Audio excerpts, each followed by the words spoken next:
Today we get a great reminder, though in a good guy win, of why I do not like staging a gun behind the counter.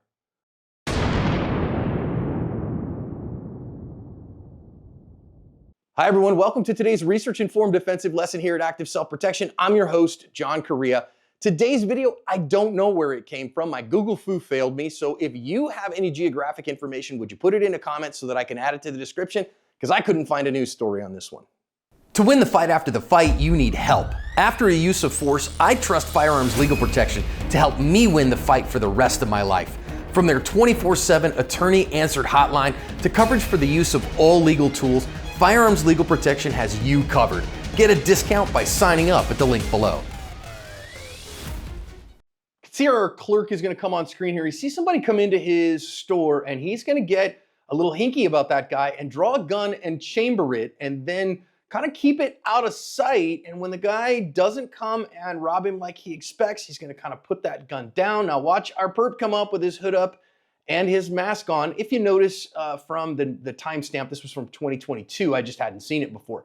So then our clerk is going to go grab whatever the guy wanted off the back. I think, a couple of packs of smokes. And so then he's going to come up, scan those. Now watch how he's kind of keeping his hands, because he's put the gun down on top of the cash register there.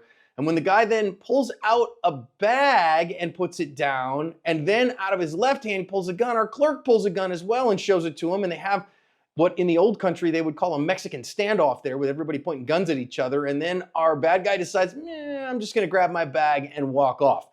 And that leads to him doing exactly that. Our clerk does not shoot him. He walks off. Our clerk is going to follow him with his gun until he walks all the way down away from the store. And then he's going to go follow him at least to the door. It's going to stop there. I don't have a news story on this one. So if you do, please let me know. Would you please put it in the comments for me? Okay, I want you, before you watch the lessons, I want you to grade this defender. Did you give him an A? Did you give him a C? Did you say D minus?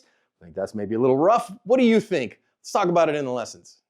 I absolutely love the fact that this clerk was armed. This is one of those defensive gun uses that is not going to go into any statistics because nobody was shot. But I also want to note here that I'm not a fan of staging a firearm at the register or anywhere. I'm not a fan of staged firearms in public. And in a home environment, especially if you're smart and you keep the doors locked, that's a different story. But here in public, this clerk has duties all over the place. We're going to see that here in a little while. And so when you stage one right by the register and you say, well, that's the most likely place that he's going to be robbed, it still provides him not very good cover in an awful lot of other places. So the right answer here is to keep the firearm on your person if at all possible. If you trust him enough to have a firearm for his protection there, that firearm should be on his person in a quality holster, meeting all of those rules. So I can't tell you enough, friends. In a public environment like this where people are going to be coming and going, I would never recommend that. Now that said, I mean, success is a heck of a deodorant, right? It worked out well here for him. So great and fine and lovely. I do want to say here that I'm super glad, again, that he was armed. So somebody armed, willing, and present is a huge factor in people not being victimized in crimes. So I love this, and I think he did a very good job as an overall sense. Now we're going to pick a couple of nits here about maybe some tactical mistakes that he made, but understand in an overall sense, he did a really good job. So now the guy is going to come up here, and you notice our clerk there beforehand has to chamber around. Second mistake I think he made was keeping that firearm unchambered behind the counter there.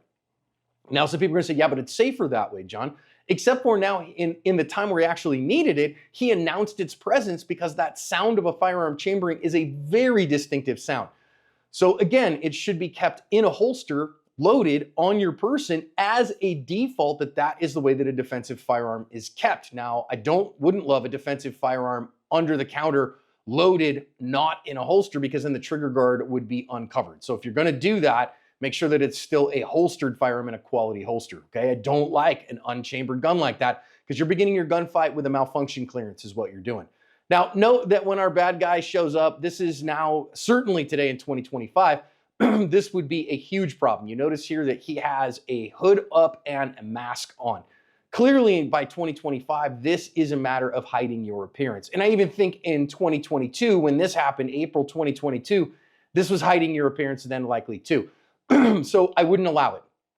Somebody comes in that condition into my store, hey, hood off, and at the very least, please, hood off so that I can identify you. If they're unwilling to do that, please exit my store. Simple as that, and it will give you a lot how they come back at you with that. So I really don't like that. But also note here, this is why I don't like the gun behind the counter, because he put the gun down on top of the cash register and now he's walked away from it. So if the guy pulls the gun here and tells him to get on the ground, he's in trouble, right? So this is why I'd rather it be on his person so that no matter where he goes or where the circumstances take him, he still has that gun available to him. So that's why this one was a problem. Worked out okay for him in this particular case, though. Now you notice there, he tries to kind of hand him off the stuff, and now the guy announces the robbery by putting the bag on the counter. Now, to this point, he has his left hand in his pocket. Now, I don't know what he said. If he said, I have a gun, give me the stuff, that's a different story. It would be an armed robbery then. Otherwise, it is currently a robbery. If he hasn't said that or showed the gun, it's a robbery. Now, in most of the country, if he pulls the gun on this guy and shows it to him during a strong arm robbery, that could be considered excessive use of force, depending on the state.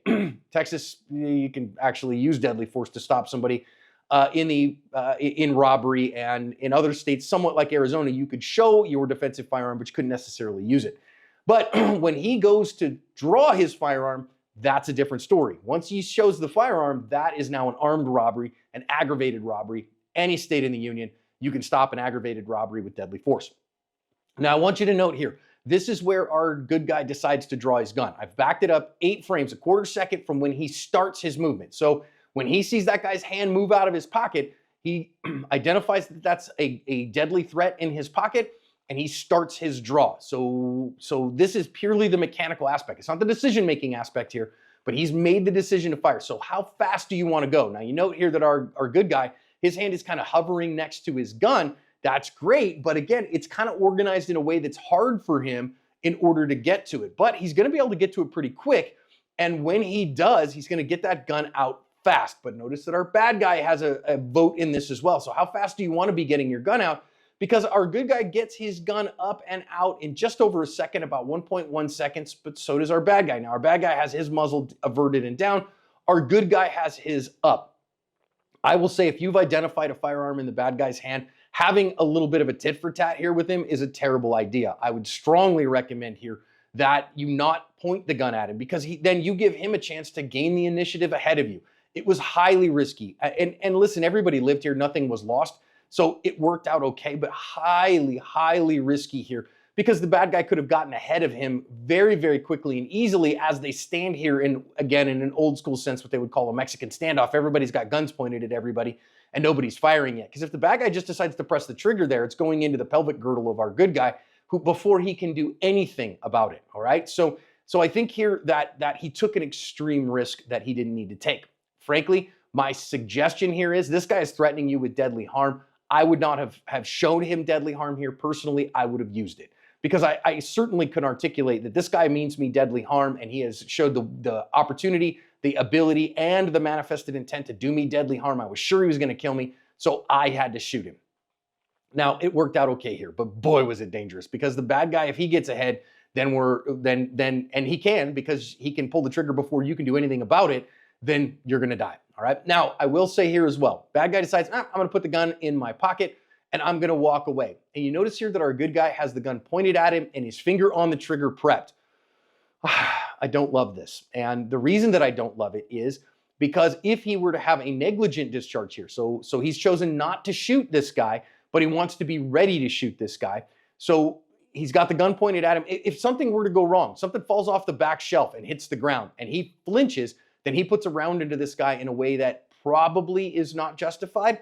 So this is why we teach finger high and at home until such time as you're actually ready to fire, and you should use a low ready position. This is a perfect time for a low ready position here. The gun is not pointed at him, because if something were to go wrong, you don't have to worry about that. And it's still rocket fast. You're still get a shot off in 0.35 if you're really good at it, 0.4, 0.5 if you're not, which is not really significantly slower than otherwise.